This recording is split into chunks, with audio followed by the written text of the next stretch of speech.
Hi, I'm here with my sister Allie. I've done her color and her haircut 2 days ago, so it's still really fresh. Naturally, she's like a level 6, and I wanted to give her really bright and radiant.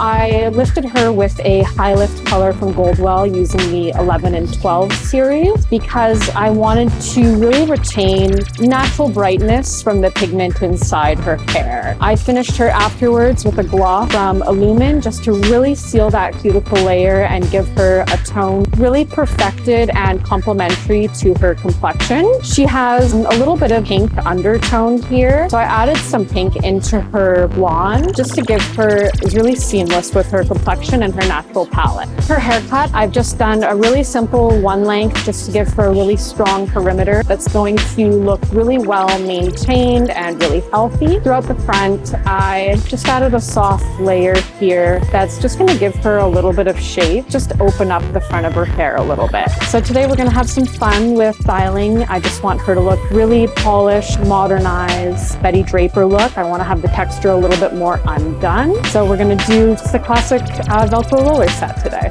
So I'm going to start my prep with the Bright Blonde Priming Serum, mostly through the mids and ends, but it is lightweight, so I can actually go mostly all the way up to the root with this one. This will help to brighten the tone of her blonde and give her a little bit of extra shine. So I'm using Super Shine Light through her mids and ends. This is a really moisturizing, creamy product. Just going to give a little bit more slip in her ends as I'm working through with my blowout. Because her ends are a little compromised, it's just going to help to seal up that cuticle and give her a beautiful soft shine. I'm using the Tray Set Structure Spray here just to give her style a little more hold and bounce. It's also going to help protect her hair from the heat and provide a little bit of extra volume and fullness.